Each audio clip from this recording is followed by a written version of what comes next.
Update on our first night out racing at Lawrenceburg Speedway for the 2023 season. I drew a 73 and Alex drew a 70, and that started me dead last in the last heat race. And Alex started one row in front of me. It was a pretty stacked heat race. I mean, we also had Michelle out there, and Landon was starting up front. So I knew we were going to have some work to do in that heat race. During hot laps, it was sloppy. It was really hard to learn anything from the cars because the track was really loose. It had poured down rain the night before in Lawrenceburg. And with that track basically being a giant bowl, you could see there was a bit of standing water in the infield and at the bottom side of the track. And Dave and his crew probably put hundreds of miles on the equipment rolling it in. I mean, they just rolled that track and rolled it and gave us a decent surface to start racing on. So they put a lot of effort into that just to get a night of racing in for us. When the track is that wet, that clay just sticks to everything. I mean, if you're really racing up behind a car real close to them, you're just getting hammered with clay. And when you can see it in some of my in-car video, it'll cover the visor pretty much immediately. I would say we get the better part of 50 pounds, maybe more, of clay stuck to our cars from racing around. It ended up caving in the bottom of my radiator protector mesh.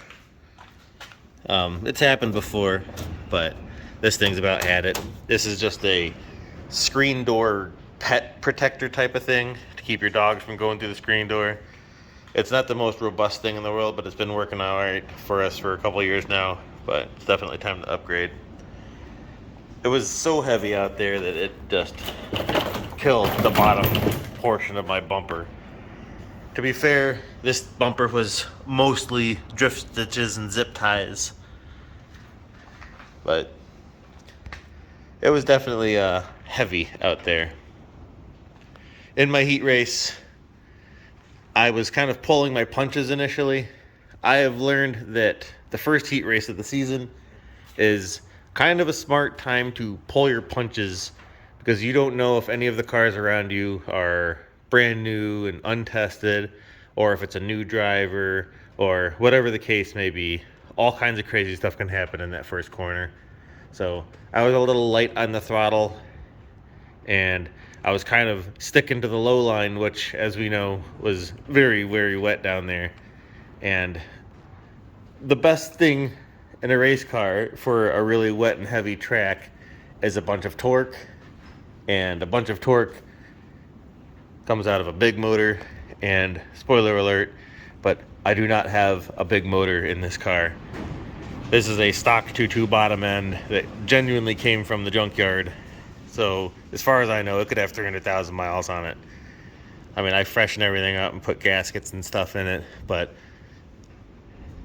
when it comes to big torque applications, this car struggles. So whenever I'm forced to run the low line, or if the track is really wet and heavy, it just does not really shine as a race car. And that was kind of an issue for me pretty much all night long. You can see there's a couple points where I do get some open air and I can let the car actually wind out a bit, and I start to keep up and catch up to some other cars. But when I'm in traffic and running the low line, it's just not a good time for me. But despite all that, my feature went pretty good. I ended up passing a couple cars straight away, and then raced a couple of cars pretty hard. I was racing Alex pretty hard too a couple times there, and I was able to stay up on the RPM. With a little engine like that, staying high in the RPM range and then staying high in the track are an important thing. And I didn't run a high enough line consistently enough. Ended up finishing 9th place, and Alex finished 8th, which isn't too bad. I mean, we still stuck out a top 10 finish in both cars, but it's a far cry worse than what we were doing last year.